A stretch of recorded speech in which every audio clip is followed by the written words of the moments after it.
dance. I can make you famous on Instagram. Hot damn it, woo. Your booty like 2 planets. Woo. Go ahead and go ham sandwich. Woo. Whoa, I can't stand it. 'Cause you know what to do with that big fat butt. Wiggle, wiggle, wiggle. Wiggle, wiggle, wiggle. Bonsoir à tous et bienvenue sur Tribune Jeune. Merci de nous retrouver. Voilà, nous parlons aujourd'hui de la crise dans le secteur de l'éducation, crise qui perdure, on va le dire. Et aujourd'hui, nous venons avec cette grosse question quand même. Hein. Est-ce que finalement, cette crise est le moment, pourquoi pas le lieu qui permet de confirmer l'hypothèse selon laquelle il y a fait effectivement génocide intellectuel ou encore la jeunesse gabonaise est-elle sacrifiée? La question elle est posée, vous êtes nombreux devant votre petit écran. Vous avez sûrement beaucoup de choses à dire là-dessus avec toutes les actualités que l'on sait, la suspension des salaires de plus de 300 enseignants, la menace de radiation de 19 enseignants, 300 ou 800, c'est 800, 800 très bien, voilà, 800. Ensuite, la menace de radiation de 19 enseignants c'est cela, oui, 19 enseignants, également, aujourd'hui, la suspension des activités, pourquoi pas, de la CONACYSED. Bon, vous êtes nombreux, vous avez réagi déjà sur Facebook, c'est très bien, ce serait bien également de le faire là en direct. Vous avez le numéro de téléphone, le 07 67 13 03. Vous pouvez y faire des SMS, mais également contribuer par appel. Vous constatez, pour en parler naturellement, j'ai deux techniciens de l'éducation. On a un enseignant, monsieur Dani est là. Dani, bonsoir. Bonsoir Roy, bonsoir les amis. D'accord. Et Geoffroy Fumboula Libeka est là. Bonsoir Roy. Tu vas bien mon frère? Ça va. Bien. Fatigué mais ça va. Fatigué mais ça va, c'est normal, ça se comprend. Tu as eu une grosse activité du côté, voilà, on va dire comme ça, de pourquoi pas avec les enseignants et tous les acteurs de l'éducation. On sait effectivement qu'en semaine ou la semaine dernière déjà, il y a eu des activités. Avant que tombe, pourquoi pas la sanction sur la suspension de la CONACYSED. Peut-être déjà revenir dessus très rapidement avant que d'entamer notre sujet, pourquoi pas.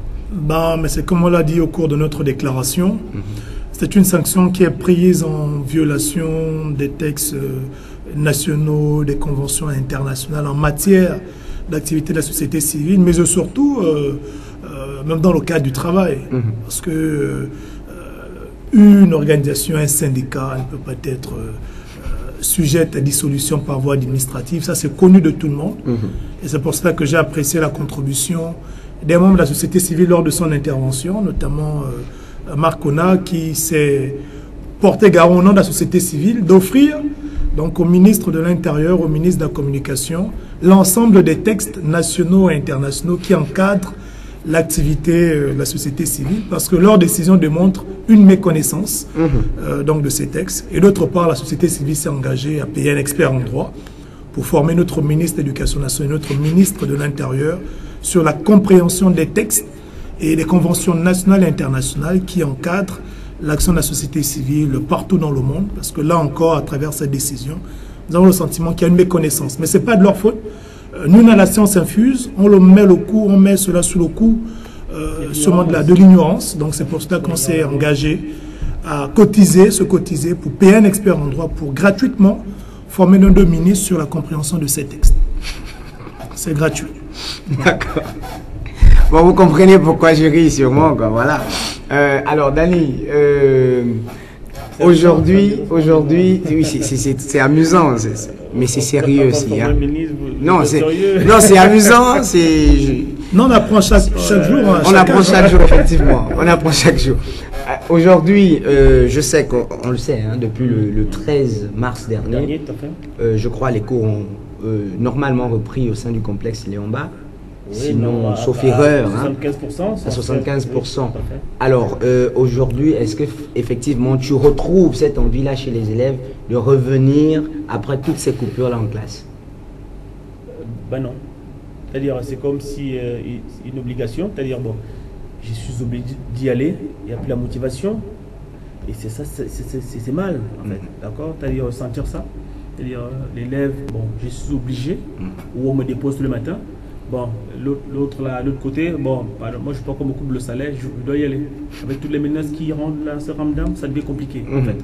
Donc c'est cela. Donc, l'esprit éducation, esprit harmonisation dans les activités scolaires, scolaires, ça ne donne pas. D'accord. Ça ne donne pas vraiment, c'est morose. C'est morose. Bien. On a vu, on l'a tous vu, je crois que c'est en date du 17 dernier, que le ministre Noël Matta faisait mention de la sanction à l'encontre de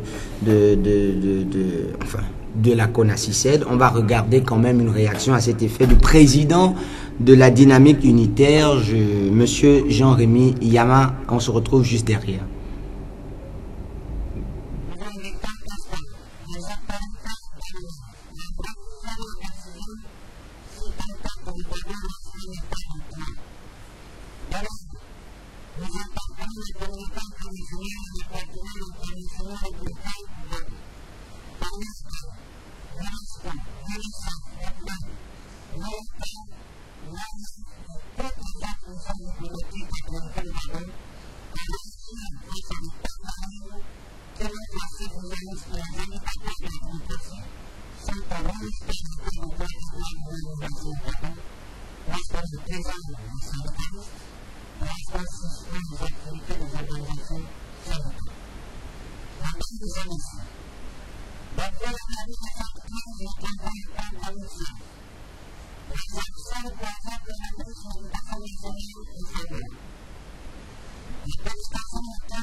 Bien, vous avez regardé cet élément comme nous. Ensuite, derrière, il y en a qui disent bon, c'est la stratégie de diviser pour mieux régner. Alors, Dani, qu'est-ce que tu en penses? C'est compliqué, c'est-à-dire, moi je dis chaque fois que lorsqu'il y a deux parties, d'accord, la communication est démise. On ne peut pas comprendre que on essaie de négocier à gauche, ben à droite, on prend des décisions assez fallacieuses. C'est quand même un peu incroyable. Mais on n'a pas en face de les animaux pour décider. C'est-à-dire aujourd'hui, j'ai l'impression que le soir, bon, on va se coucher. Le matin, on est face à un problème. Comme si on l'avait préparé. Mais c'est incroyable. On ne peut pas faire ça aux gens. Il est question de trouver des stratégies pour se sortir de la crise. Mais c'est une crise qui pollue le Gabon. Mais c'est pas croyable. Alors donc, ce qu'il faudrait honnêtement là, c'est-à-dire si mieux on signe une année blanche. Une année blanche, d'accord. Peut-être parce que ça sert à rien. Pas ça sert à rien, il vaut mieux aussi une année blanche et puis on recommence et on dit bon ok d'accord, année blanche, on met tout à zéro et on reprend. D'accord. Alors Geoffroy, lors de vos concertations ou la concertation dans laquelle effectivement toi, sinon l'ONG, avait joué le rôle de facilitateur, d'accord, entre pourquoi pas les techniciens de l'éducation, que sont les enseignants, les syndicats, etc., et le gouvernement, il était prévu que les choses peut-être essaient d'avoir un semblant comme ça d'amélioration à partir de 20. Aujourd'hui, concrètement, comment tu sors de, j'ai envie de dire, cette entreprise, vu que le vin est arrivé, on assiste plutôt à une sanction, peut-être illégale selon certains. Et voilà. Comment est-ce que tu sors de là? Ben, c'est l'objet justement de la conférence de presse qu'on a conjointement animée, dont vous avez suivi un extrait tout à l'heure. Parce que nous, en tant que techniciens, nous avons jeté notre regard de technicien. L'année académique, au minimum, c'est 25 semaines qui correspondent à 2 trimestres et c'est 32 semaines au maximum qui correspondent à 3 trimestres. Or, depuis le début de l'année, jusqu'à ce jour, il y a des établissements, surtout dans le cadre des établissements publics, qui n'ont pas vu un seul enseignant. Et là, je prends le ministre de l'Éducation nationale lors de son interview sur Gabon Télévision qui disait, je cite, répondant justement à la mesure de suspension des salaires et de la CONACYT, qui disait, trouvez-vous normal, on prend le cas des élèves de 6e du lycée Paul Indjenje Ngunju, on a des élèves qui, depuis le début de l'année, n'ont pas vu un seul enseignant. Et pour ceux qui ont pu avoir un enseignant, ils n'ont pu avoir peut-être que 10 heures de cours sur les 400 heures requis. Moi, ça m'a amusé parce que je trouve le ministre lui-même qui va se contredire et qui enfonce le clou.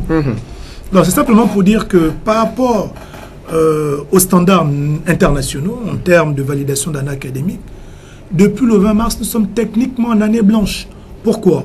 Parce que le 18 mars est censé marquer la fin du 2e trimestre. Et le 20 mars, on démarre les vacances du 2e trimestre. Ce qui veut dire qu'après le 20 mars, on rentre dans le 3e trimestre. Or, nous aurons déjà techniquement les 25 semaines de cours qui n'ont pas été effectuées. Même si on rentre dans le 3e trimestre et qu'on reprenne les cours au 3e trimestre, l'année est techniquement invalide.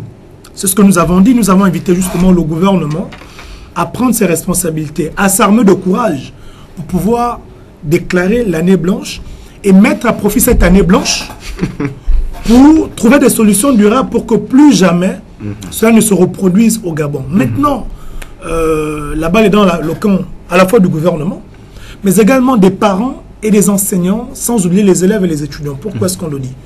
Parce que chacun aujourd'hui est face à ses responsabilités. Soit on décide d'être un État sérieux en déclarant l'année blanche et en mettant en contribution cette année blanche pour rebâtir le système éducatif gabonais, soit on continue à jouer au ridicule en prenant un trimestre et en essayant justement de faire de ce trimestre une année académique, en voyant des enfants qui vont en classe supérieure, mais avec quelle formation? Aujourd'hui, qu'on soit du gouvernement, qu'on soit parents d'élèves, que moi j'appelle les terroristes intellectuels, qu'on soit élèves, on ne se soucie plus de la qualité des produits qui sortent de nos établissements. Ce qui importe, c'est de passer en année supérieure. Même si on passe avec un niveau qui est très très très bas.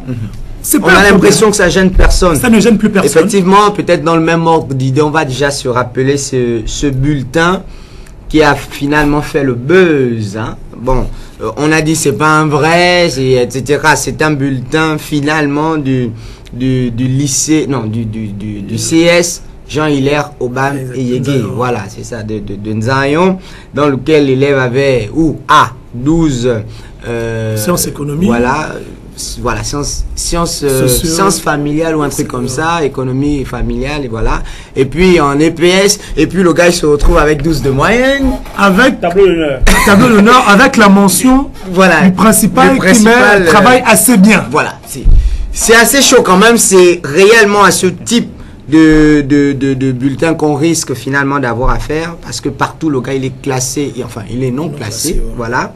Je me demande effectivement, lorsqu'on rappelle à la reprise des cours, est-ce pour ce type de bulletin? Et je crois que dans le même ordre d'idée aussi, du côté de Port-Gentil, il y a des élèves par exemple du lycée technique de Port-Gentil qui ont fait un mouvement, histoire de revendiquer, j'ai envie de dire, pourquoi pas, les cours normalement, et aussi le retour de leurs enseignants en salle. On se retrouve derrière cet élément, on regarde très très rapidement. On reçoit également notre ami de l'ONG, je crois, Agir pour l'éducation. À tout de suite.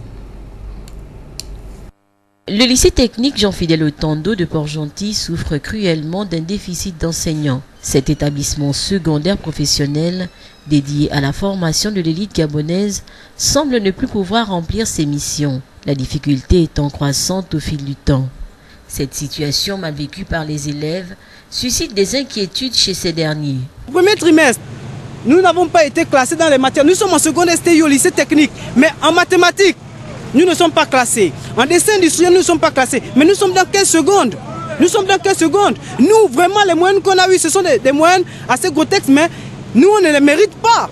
Au fond de nous, on sait que la moyenne, on ne mérite pas la moyenne. Nous ne sommes pas classés. Bon, quelle sera notre orientation par rapport à ça? On nous a sorti des bulletins, il y a des grosses moyennes, mais au fond, nous savons que ces moyennes, nous ne les méritons pas. Il y a des gens avec maths, mais je vous dis qu'ils peuvent descendre à des 5 trimestriels, mais sans maths, ils ont des 18 trimestriels. C'est pas normal. Singulièrement, l'orientation scolaire pour les élèves de seconde qui, selon eux, se ferait à la volée, l'évaluation dans toutes les matières étant nécessaire pour cette étape. Pour les orientations, c'est assez pas bon. Parce que quelqu'un qui n'a pas fait le dessin et les maths en seconde, je ne vois pas dans quelle série il va aller en première. S'il fait la E, il n'a pas fini les matières de base, dessin et maths, c'est pas évident qu'en première il s'en sorte. Pour les UT, c'est encore plus compliqué. Parce que dans ton bulletin, tu n'as pas fait le dessin et les mathématiques. Franchement, je ne vois pas où tu iras avec un bulletin aussi grotesque que celui-là. Le problème n'étant pas un cas isolé en milieu scolaire dans la cité pétrolière, vivement que les autorités compétentes prennent les décisions qui sied afin de trouver des solutions. Ce déficit, marqué par le nombre insuffisant des enseignants dans les structures scolaires publiques, soulignons-le, est l'une des causes de l'échec scolaire qui s'observe dans notre pays depuis plusieurs années déjà. Bon, voilà, c'est la réalité. Ça se passe enfin, au Gabon. Au Gabon, voilà, à Port-Gentil. Vianney, bonsoir, bonne arrivée. Bonsoir. Tu vas bien? Ça va bien, merci. D'accord. Une réaction par rapport à cet élément, rapidement. Réaction simplement en un seul mot, hein, désolation. Et comme on a souvent envie de dire au quartier, pitiation. D'accord, désolation et pitiation. D'accord, c'est assez chaud. Alors, monsieur l'enseignant, une réaction? Mais attends, l'histoire, on a d'abord commencé avec l'histoire de coefficient 1. Et tu vois un enfant qui a 6 à maths, avec des petites moyennes en EPS, je veux dire en économie sociale familiale, avec l'art dramatique, l'art plastique, etc. Enfin, surtout avec 10, 40. Mais c'est que cette école au rabais là. On ne sait même pas, justement, l'enfant a fait mention, là, il disait, comment est-ce qu'on sera orienté si on n'a pas de moyenne dans nos matières de base? Comment est-ce qu'on va orienter l'enfant? Hein? Même aujourd'hui, on sait que l'orientation se fait à partir de la troisième, pour la troisième seconde, ou alors à partir de la seconde pour aller en première A ou B. Mais qu'est-ce qu'on devient finalement avec ce je comprends pas, je ne sais pas où on le fait exprès, ou c'est un complot. C'est un complot en fait. Pour détruire quelque chose. Moi je comprends pas, c'est impossible de vivre dans cette manière. D'accord. D'accord. Un complément, en fait, c'est que ceux qui partent à l'école et qui acceptent, ceux qui ignorent, pour ceux qui sont en classe d'examen, en terminale, avec ces bulletins ne pourront jamais s'inscrire à l'extérieur. Parce que Campus France, quand ils vont analyser vos bulletins, il y a des éléments importants qui sont regardés, vos unités, vos matières, ainsi de suite. Tu ne peux pas espérer l'apprendre en France. Tu fais architecture, comme disait ceux du lycée technique. En mathématiques, tu n'as pas de moyenne. Quel est l'établissement français qui va t'accepter? Ils ne font pas descendre aussi. Tu ne fais pas descendre dans tes matières de base. Tu as postulé dans quel établissement en France? C'est bien que au Gabon, ça va faire beau. Je suis passé en classe, j'ai eu le bac. Mais quelle est la suite de ton bac? C'est ça le véritable danger. Et c'est pour cela que nous nous battons. C'est pour ça que je disais tout à l'heure que ce qui nous importe, nous, n'est pas de suivre le gouvernement dans les mesures où non, ils sont passés en classe supérieure, c'est le plus important. Mais c'est la qualité des produits. Des formations. Ils partent à l'école, hein. C'est bien. Ils sont contents, ils ont leur bulletin, mais ce qu'ils ignorent, je mets à défi. Ce qu'ils ignorent, c'est qu'avec ces bulletins, ils ne pourront pas s'inscrire l'année prochaine dans un établissement, ne fût-ce qu'en France. D'accord. Pire encore, dans d'autres pays. Dans d'autres pays. Je voulais même ajouter quelque chose rapidement, parce que pour prétendre être un pays émergent, il faut de la qualité, il faut qualifié, il faut du personnel, il faut des professionnels. On peut être émergent si on sacrifie l'éducation. C'est pas croyable. D'accord. Après, je ne sais pas si c'est vrai ou c'est faux. Il y a quand même cette histoire selon laquelle les chefs d'établissement jouerait, pourquoi pas, le jeu des gouvernants ou sinon du gouvernement. Et par exemple, sur ce bulletin, ou encore, on l'a pas en image ici, mais on l'a quand même sur nous là, on a l'appréciation du chef d'établissement. C'est quand même assez chaud. C'est quelque chose que j'ai pas trop compris, mais bon, après, on va essayer de voir. Est-ce que, Vianney, certains pensent aujourd'hui que la jeunesse gabonaise, finalement, est sacrifiée. Est-ce que tu partages ce point de vue? Ben, on va simplement dire que ce n'est pas maintenant qu'il faudra se poser cette question, parce que la chose a été faite depuis. Pour ma part, je suis dans une situation, dans une philosophie où c'est ce père de famille qui, pour acquérir les biens de ce monde, on dit souvent au quartier, a vendu ses enfants, a vendu sa progéniture. Au sens de l'eau, on dit on a sacrifié les enfants pour devenir ministre, pour devenir ainsi de suite. Du coup, que ce dernier aille à l'école, qu'il soit épanoui, qu'il parvienne demain dans sa vie ou pas, ça ne lui dit absolument rien. Donc tout le mal qui pourrait lui arriver, on devient insensible.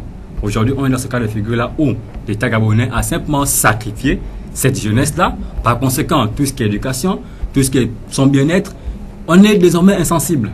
On est dans ce cas de figure-là. Par conséquent, l'affirmation, je la partage à 100%, j'ai envie de dire. D'accord. Geoffroy, aujourd'hui, la CONACYCED est suspendue. Mesure arbitraire selon certains et selon les textes. Et d'ailleurs, vous faites bien, je crois, vous faites bien. Ce serait bien d'appeler tout le monde à cette formation de compréhension des textes. On va tous y participer. Hein, ce serait bien. En dehors du ministre de l'Éducation nationale et de l'Intérieur, ce serait bien aussi qu'on y participe. C'est assez risible quand même. Mais après, comment est-ce que tu vis cette sanction, toi? C'est vrai, mais quand même, tu as milité là-dedans en tant qu'ONG soucieuse de l'éducation. Mais on continue, en fait, disons que la sanction, en soi, ne bouleverse pas notre calendrier. Bon, je suis même surpris, et moi je rigole de la sanction, parce que la CONACYCED est une intersyndicale qui fédère un ensemble de syndicats. Donc, en suspendant les activités de la CONACYCED, vous ne suspendez pas les activités des syndicats membres de la CONACYCED. Donc, le délégué général Simon Don-Edzo de la CONACYCED, il est le président du SAEG. Il peut continuer son combat en tant que président du SAEG. Alors, on a suspendu les activités de la CONACYCED, mais après, on a individuellement appelé tous ces membres qui composent la CONACYCED, c'est-à-dire les différents syndicats, à la table de négociation. Comment est-ce que c'est perçu du côté des enseignants? Oui, mais en fait... Peut-être que je m'adressais à l'enseignant tout à l'heure, mais comment c'est perçu? On a assisté, j'ai eu, puisque lors de notre sortie de lundi du 20 mars, j'ai eu le privilège d'assister à une scène incroyable. On était effectivement au siège de la dynamique unitaire, en même temps qu'on assistait pour préparer justement les différentes interventions. Et puis là, le secrétaire général de la FESENA, M. Louis-Patrick Mombo, reçoit un message du responsable de la communication du ministère de l'Éducation nationale, invitant la FESENA, qui est membre de la CONACYCED, à une rencontre en après-midi avec un autre syndicat pour voir comment trouver des solutions à la crise du secteur de l'éducation. En fait. Quand il nous a partagé ce message, on était totalement... On a rigolé. Vous suspendez la CONACYCED, le Sénat est membre de la CONACYCED, et vous appelez individuellement les composantes pour amener une négociation. Et là, le professeur Yama a eu appelé justement le conseiller Diane Djebi Dukaka, je crois, en communication, pour dire, mais je prends un cas simple. Moi, je suis famille Yama. Vous suspendez la famille Yama, mais vous appelez à côté aux négociations le père Yama, la mère Yama. Maintenant, les enfants Yama vont se sentir comment? Est-ce que même moi, en tant que père, je serais intéressé à répondre à votre appel? Du moment où vous avez suspendu toute ma famille. Quels étaient les arguments? On a un appel. On nous fait signe vraiment depuis là qu'on a un appel. Allô? Allô? Il est parti. Bon, je crois que notre ami s'en est allé. Il a peut-être eu raison de raccrocher parce que ça, l'appel souffrait. C'était quand même assez chaud aussi. Vous pouvez toujours revenir, hein, monsieur ou madame, au 07 67 13 03. Pour terminer la petite histoire, et dans les échanges, quand vous écoutez un conseiller à la communication qui dit que la suspension, la CONACYCED était pour neutraliser la CONACYCED, le professeur Yama dit, mais je ne sais pas, est-ce que vous vous rendez compte des propos que vous sortez? Neutraliser, dans quel intérêt? Neutraliser. vous la neutralisez, ou vous invitez les membres, les composantes de l'organisation que vous voulez neutraliser. Vous pensez sincèrement que ces composantes-là viendront à votre appel. Mais ça a créé quoi de plus grave? Ça a créé une solidarité syndicale. Parce que lors de la sortie du 20 mars, même les syndicats... D'accord, Geoffroy, s'il te plaît. Allô? Allô? Allô? Est-ce que notre ami est en ligne là? Allô? Bonjour monsieur. Allô? Allez-y, on vous écoute. Allô? Bonjour, on vous écoute. Ouais, je viens à l'université Mabouba. Je vais intervenir concernant votre mission. Ben on vous écoute, allez-y. Allô? Bon, vous pouvez revenir, hein, Geoffroy, rapidement, il faut chuter. Voilà, donc, je suis en train de dire, mais est-ce que vous vous rendez compte des propos que vous avancez? Et ça a créé quoi? Justement, cette solidarité syndicale. Parce que même les syndicats qui ne partagent pas les mêmes points de vue que la CONACYCET, par solidarité, ont décidé de suspendre leur participation à toute potentielle négociation tant que la mesure n'est pas levée. Vous avez vu, en fait, c'est-à-dire, vous-même, vous mettez une balle dans le pied. Est-ce que c'était important pour le ministre, au moment où il fait semblant, il donne l'impression de s'ouvrir aux négociations, de suspendre la principale intersyndicale qui est en grève? D'accord, la question peut quand même toujours rester posée. Quelle intelligence. S'il y en a qui pensent qu'effectivement il a été bien juste de suspendre les activités de la CONACYCET, ben voilà, vous pouvez appeler. Bon, après, si vous avez des petits soucis avec le téléphone, ben écoutez, laissez simplement des messages, faites des SMS, ça ira simplement. Alors, Dani, bon, je sais pas pourquoi l'enseignant rit, mais concrètement, c'est drôle, quoi. Qu'est-ce que vous en dites au lycée national Léon Bar? Est-ce que finalement vous continuez à faire cavalier seul entre griffes, ou vous allez finalement comprendre l'importance du mouvement que mène, sinon que continue à mener la CONACYCET? Vous savez, le lycée Mba, c'était un établissement particulier. Hein. C'est-à-dire vraiment, c'est particulier, le fonctionnement est vraiment particulier. Alors, par là, un complexe qui rentre en grève, bon, à 90%, parce qu'il y en a qui ne faisaient pas grève. Alors, pour certaines choses, bon, voilà un collectif qui revient quelques mois après, 2 mois après, qui dit, bon, allez, on a décidé, après la suspension des salaires, on a décidé de reprendre le 13 dernier. Bon, là, nous sommes à 75% de la reprise. Bon, maintenant, hier j'étais là au parking, j'ai vu la dynamique unitaire. Des membres que je connais bien, c'était là, ils ont eu une réunion. Mais ce matin encore, je vois, je veux dire, un panneau où c'est marqué, nous sommes en grève, avec 3 points marqués. Bon, je vous fais fixer ça puisqu'on sait tout ce qu'on demande. Bon, mais seulement, c'est écrit, mais il y en a qui sont en classe, quand même. Ah, d'accord. Bon, il y a cours. Hein? D'accord. Il y a cours, lycée Mba, il y a l'école. D'accord. Il y a 80%, mais il y a l'école. Il y a la présence des enseignants où il y a cours. J'ai dit qu'il y a cours. Les enseignants, ils sont, les élèves, ils sont. Parce que tous les bâtiments, parce que bon, mes bâtiments, j'ai cours bâtiment B, j'ai cours bâtiment E, bâtiment H, bâtiment F. Mais tu circules, il y a cours. Hein? Toutes les classes terminales ont les enseignants. Surtout. Toutes les classes terminales ont les enseignants. Donc ça veut dire que bon, c'est particulier. Parce que bon, déjà, en début d'année, jusqu'en tout le premier trimestre, on n'a pas fait grève. La grève va commencer en janvier là. Après, bon, c'est semblant de grève parce que moi je ne sais pas que c'est une grève. On a fait des choses bizarres là quand même. Après, je dis, cavalier seul, c'est la particularité du lycée Mba. Ça l'appelle aujourd'hui en fait. Donc en fait, s'il y a un lycée qui ne doit pas faire grève, c'est le lycée Mba. Parce qu'on ne sait même pas si on... D'accord. Bon, après, Dani, on nous regarde. Et je sais que tes collègues nous regardent beaucoup. Oui, bien sûr, ça me regarde. Bon, écoutez, je pense que enfin, ce qu'on dit ici est objectif. Hein. Si vous pensez qu'effectivement, il est bon de continuer à faire grève, vous le dites objectivement. Si vous pensez que le gouvernement a fait bien de prendre ces sanctions à l'endroit ou à l'encontre de ce que font les enseignants, ben c'est votre droit, vous le dites objectivement. Alors, Vianney, moi j'ai discuté avec certains qui me disaient, non mais les enseignants aussi, ils en font trop. Il y en a même tout à l'heure qui me disaient, mais les enseignants sont les fonctionnaires les mieux payés du Gabon.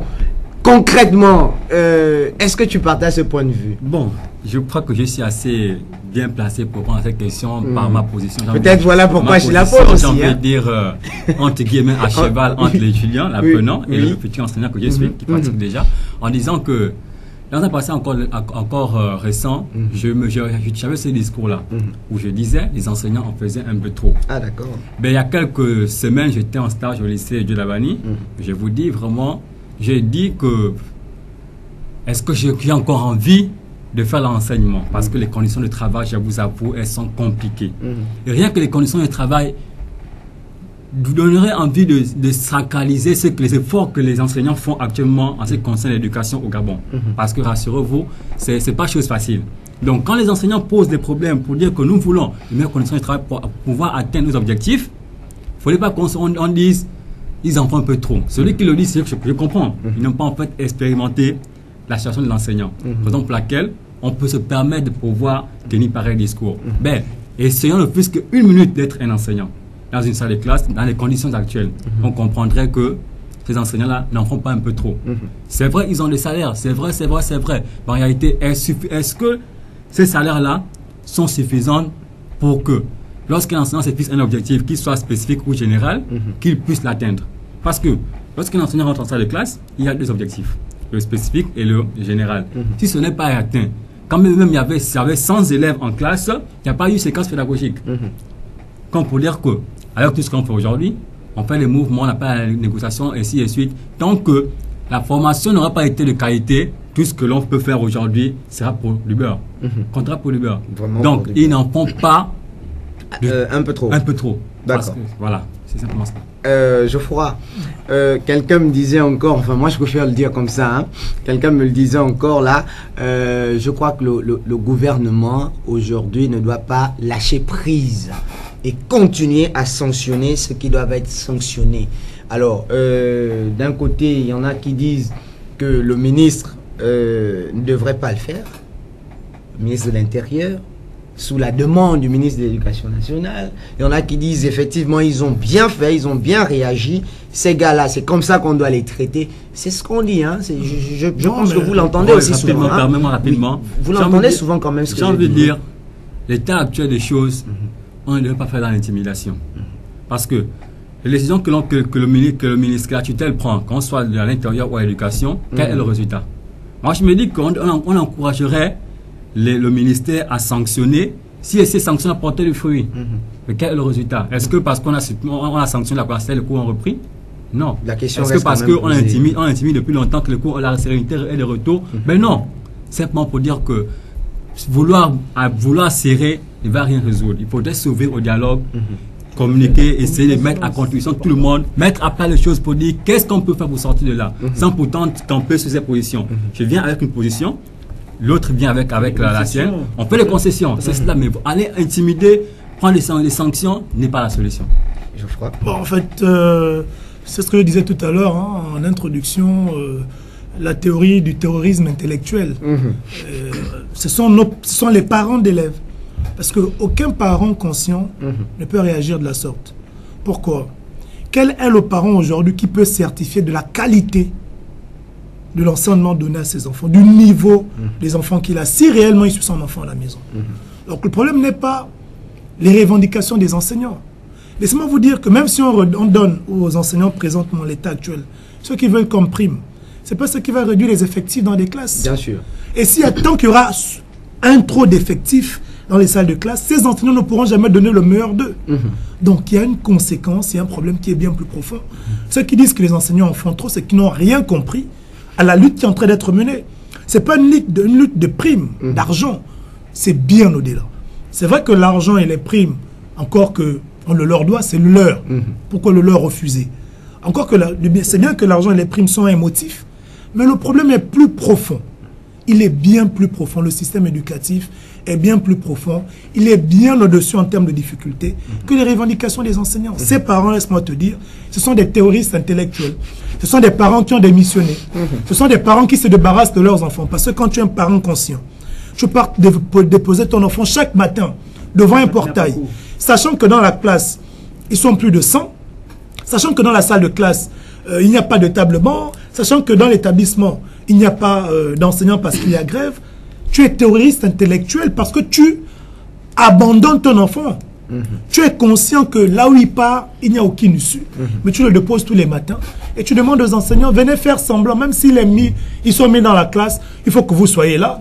Même s'il n'y a pas de table-banc, il faut que vous soyez là parce qu'il faut qu'on voie au quartier que mon enfant chaque matin se lève pour aller à l'école. Chaque midi, il rentre, il a le sac. Même s'il est mal formé, ce n'est pas un problème. Le plus important, c'est qu'il faut qu'on sache qu'il a l'école. Et c'est ce que nous refusons. D'accord. Dani, est-ce qu'aujourd'hui, on peut dire qu'effectivement, le gouvernement a pris la mesure, la réelle mesure, le vrai problème, d'accord, de l'éducation aujourd'hui? Puisque, enfin, quelqu'un le disait ici, lorsqu'on est en manque d'arguments, on utilise parfois la force. La force, tout à fait. C'est justement cela. C'est-à-dire, ça tient. Et c'est-à-dire, tout semble échapper au gouvernement. D'accord? C'est-à-dire, ce qui est facile, ce qui peut, qui aurait pu permettre cette sortie de crise a été ignoré. A été ignoré. Et du coup, on se retrouve dans ce contexte de menace, d'intimidation. Et ça ne peut pas donner. Moi, je suis un gars intimidé, je ne veux pas bien enseigner. Vous voulez que j'aille en classe parce que vous m'avez menacé, je ne serai pas content. Je vous jure que je ne veux pas donner le meilleur de moi-même. D'accord. Encouragez-moi à aller en classe, mettez-moi dans de bonnes conditions. Je suis un bon enseignant, je le sais.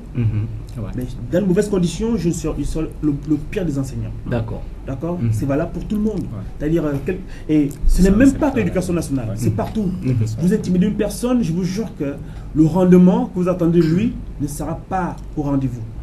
Il faut qu'on soit assez formé. Et je dis encore que si on n'arrive pas à communiquer comme des adultes, comme des responsables, on ne sortira jamais de cette crise. D'accord. Communiquer encore, est-ce que c'est possible? Peut-être la question va quand même rester posée. Et puis après, sur Internet, quelqu'un me disait, et si le gouvernement investissait dans l'éducation comme il investit dans le divertissement, le Gabon ressemblerait à quoi en 2025? Bon, la question aussi reste quand même posée. On revient sur ces deux questions juste après cet élément parce qu'il y a quand même le cinquième maire adjoint, je pense, ou le cinquième adjoint au maire, voilà, qui lui, effectivement, s'est plus ou moins prononcé sur la situation et qui faisait ici un appel à la trêve. On regarde cet élément, on se retrouve juste derrière. La grève des enseignants et ses conséquences interpellent tous et chacun car l'avenir de notre jeunesse est menacé. C'est dans cette optique que Nikel Sikout Ingenja, responsable communal en charge de l'éducation, invite les jeunes au calme et à ne pas se lancer dans la délinquance.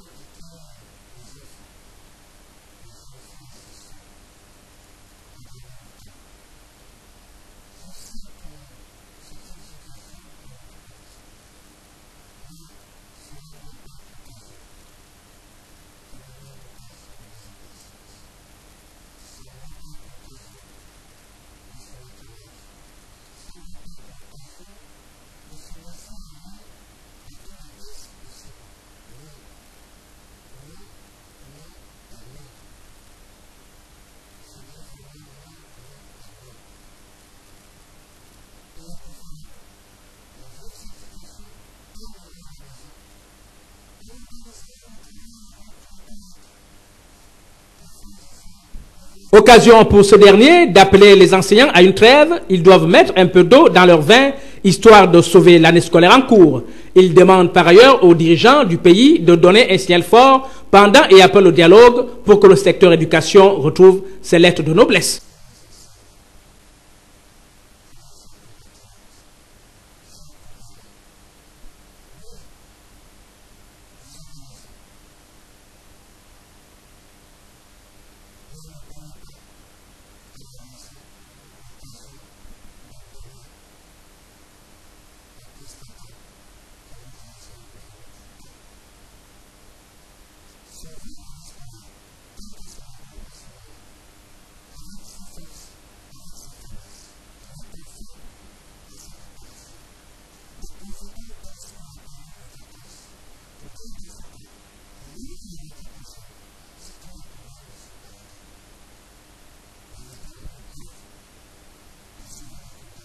L'appel est lancé en direction de tous les acteurs de l'éducation, pourvu qu'ils ne tombent pas dans les oreilles de sourds. Bien. Avant de revenir, pourquoi pas sur ces questions, quand même une réaction. Geoffroy. Bon, grosse déception quand même quand j'écoute le commentaire et le maire qui invite à attendre la fin du dialogue. Vous comprenez par là que la priorité des gouvernants, c'est de la politique. Nous sommes déjà dans une situation où des enfants accusaient beaucoup de retard. Mais ça ne leur empêche pas toujours d'accuser encore davantage de retard à cause de leur dialogue politique. Donc ce qui leur importe, même si le dialogue donne des conclusions au mois de mai, pour eux, c'est après qu'ils aient parlé de leurs histoires politiques qu'on peut maintenant regarder des problèmes essentiels. Est-ce que vous vous rendez compte, Seigneur? Des personnes qui sont censées donner une orientation à l'avenir d'un pays. L'éducation pour eux n'a pas de priorité. La priorité, c'est la politique, c'est le dialogue. Finalement, on se rend compte que le dialogue, c'est une grosse affaire parce que je me rappelle encore, sinon on se rappelle encore ce qu'avait dit ou aurait dit le président de la mutuelle de l'université Omar Bongo aux étudiants ou aux nouveaux bacheliers qui n'arrivent plus à s'inscrire ou se réinscrire, que voilà, l'université n'est pas le lieu indiqué pour parler, aller au dialogue. Bon, c'est quand même finalement... Mais moi je retiens également, c'est-à-dire, Geoffroy, il a pris, n'est-ce pas, juste un petit morceau de l'intervention, mais moi je prends également un petit morceau. Moi j'appréciais lorsqu'il dit la trêve, qu'on profite des vacances et qu'on ne démarre pas l'année. Parce que c'est ce qui est important. C'est-à-dire l'histoire de démarrer et d'achever. Mais le Gabon, ce n'est pas un Gabon d'une personne. C'est le Gabon de tout le monde. C'est l'école de tout le monde. Ça veut dire que autant on voudrait que les autres mettent de l'eau dans leur moulin, autant nous également devons le faire. D'accord? Alors, pourquoi pas? Donc, pour toi, on devrait tout arrêter là, aller au dialogue, attendre finalement la fin de cette année, et dire pas de reprise l'année prochaine. Vous le faites chaque année, en tant qu'enseignant. De toutes les façons, l'année était engagée. D'accord. De toutes les façons, l'année était engagée, mais il serait quand même tordu, n'est-ce pas, qu'on s'arrête là, et puis qu'on dise non, on arrête tout. D'accord? Mais qu'on aille, ok, que chacun, qu'on essaie de faire des concessions, qu'on fasse des concessions, qu'on termine l'année. Et les vacances vont nous permettre de réfléchir un tout petit peu. Et on ne démarre pas du tout en septembre. On dit non, on n'y va pas. D'accord. Puisque si rien n'est arrangé, ça ne sert à rien d'arrêter là tout de suite. Après, bon, on est engagé. D'accord. Finalement, cette question, et si le gouvernement investissait autant dans le divertissement que dans l'éducation, ou encore dans l'éducation que dans le divertissement, à quoi ressemblerait le Gabon en 2025? Ben, Marie, vous savez, hier j'étais censé avoir un cours de 14h à 17h. Oui. Ce cours-là, je ne l'ai pas fait à l'école normale supérieure parce qu'il n'y avait pas de salle disponible. Ce matin, de 10h30 à 13h30, je devais censé avoir un cours que je n'ai pas eu parce qu'il n'y a pas de salle disponible. Allez-y comprendre. Pourtant, on s'est battu pour... Tu n'as pas séché par hasard, non? Non, je n'ai pas séché. L'enseignant pourra le témoigner. D'accord, rapidement. On s'est battu, en moins de 2 ans, de construire des stades qui ont coûté très cher. Mais pendant ce laps de temps-là, combien d'établissements on a pu construire? On se pose la question. On a préféré le divertissement, c'est vrai, la canne, mais à l'intérieur du divertissement. On a organisé la tropicale, ainsi de suite. Je disais, peut-être que je rêvais où je disais, si et seulement si l'État décidait d'investir seulement les 0,99% de ceux qui font dans le divertissement, je crois que pour ma part, en tant qu'apprenant, en tant qu'étudiant, je ne me prenais pas comme je le fais aujourd'hui. Parce qu'au moins, il y aura quelque chose qui est fait. Or, aujourd'hui, rien n'est fait dans l'éducation. Malheureusement, heureusement, c'est le cas. Mais je ne peux pas accepter ce que Yanné dit, parce que penser que l'État veut investir autant dans l'éducation comme ils investissent dans le divertissement, vous êtes en train d'insulter l'État gabonais. Ils ne peuvent pas le faire. En fait, c'est une insulte à l'État. L'État, eux, leur priorité, c'est le divertissement.